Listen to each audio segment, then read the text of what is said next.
Here we are in the middle of winter at Aldinga Airfield, and we're here today with one of the best six-seater single-engine aircraft ever produced.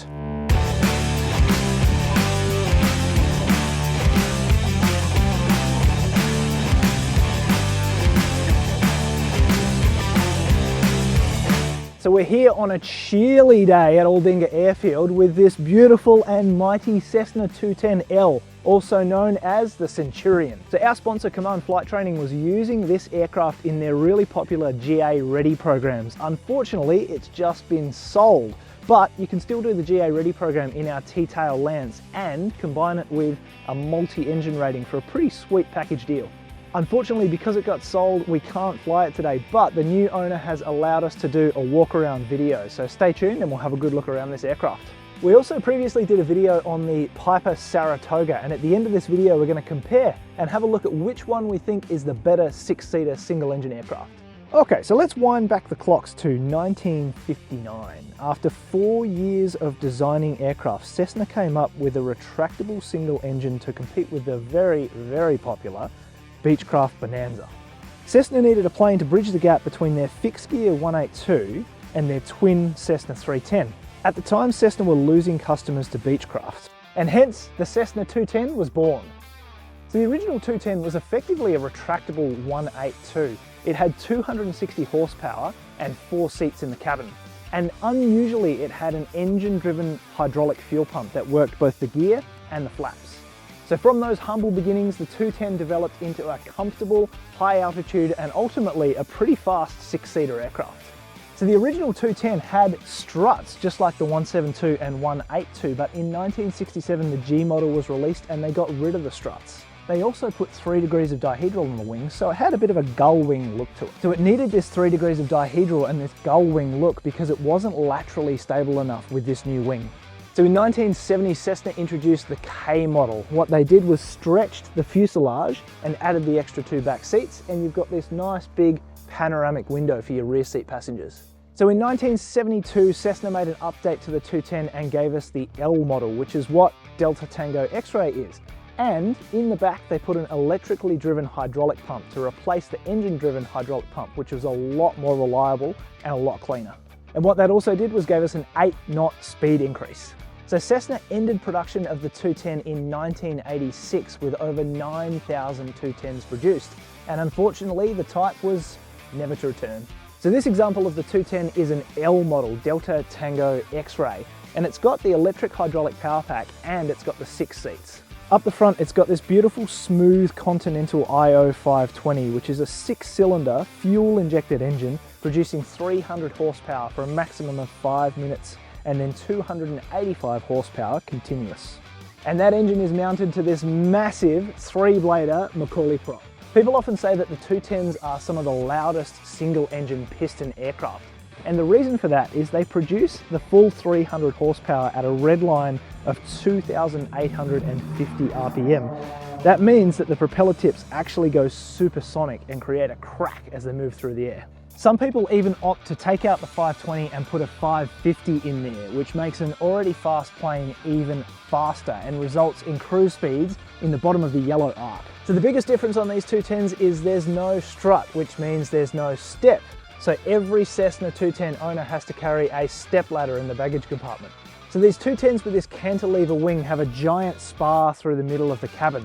They're really strong, but there have been cases where 210s have been known to fold up in flight when they've been over-G'd, maybe because of some corrosion in the spar or the pilot just being a little bit too aggressive. Interestingly, they don't fold up in the center here. They fold up outboard at the ailerons, at the end of where that great big spar ends. So the ends, so many ends. The ends of the wings actually fold up.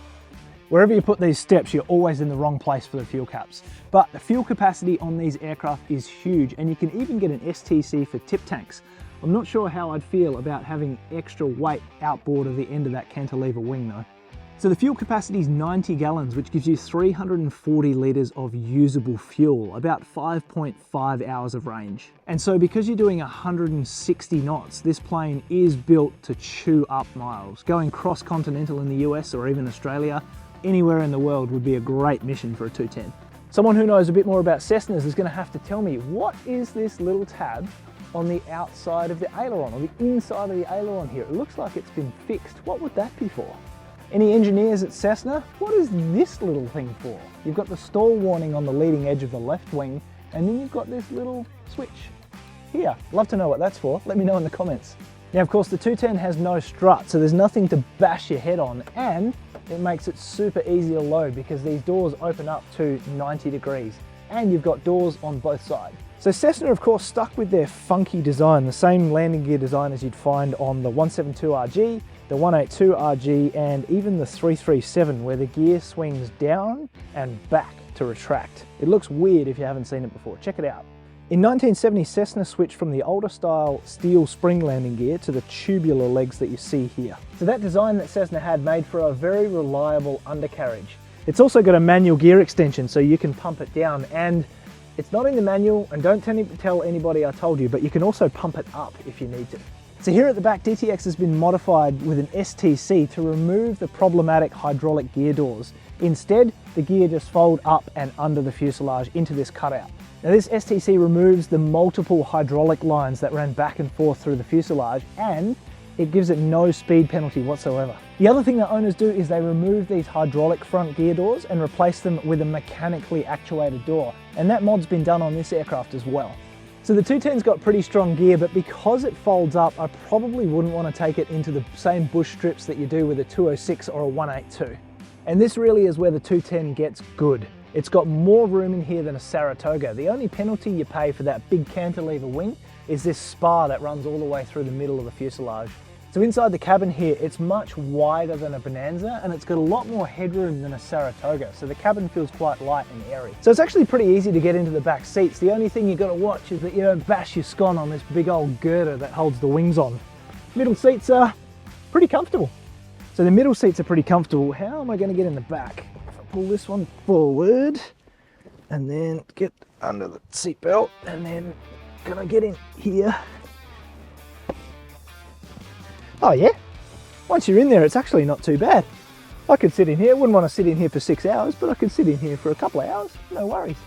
Okay, I'm crouched over, but I can kind of stand in here. Now you can imagine if you remove the middle seats and the rear seats, you've got this huge load area and these big wide doors with which to load the back of the airplane. It's a very usable aircraft.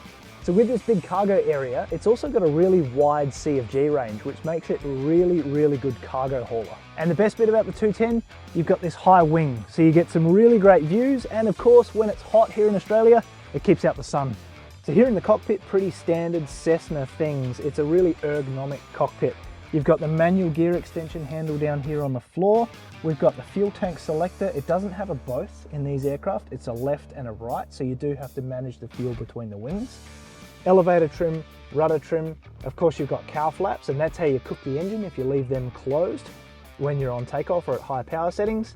And then you've got these really nice vernier mixture controls and prop controls. They make for really nice fine adjustments. I love these controls.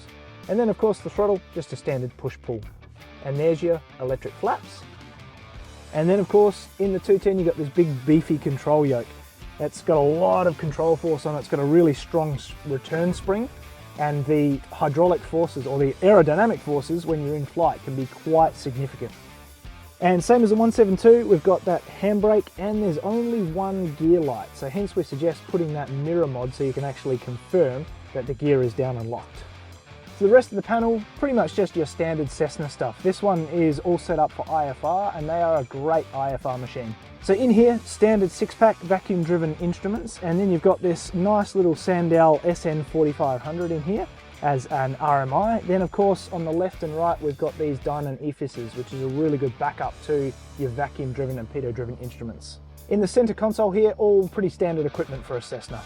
So we said the Saratoga was the better 6-seater single engine aircraft for the price, and I think that still holds true.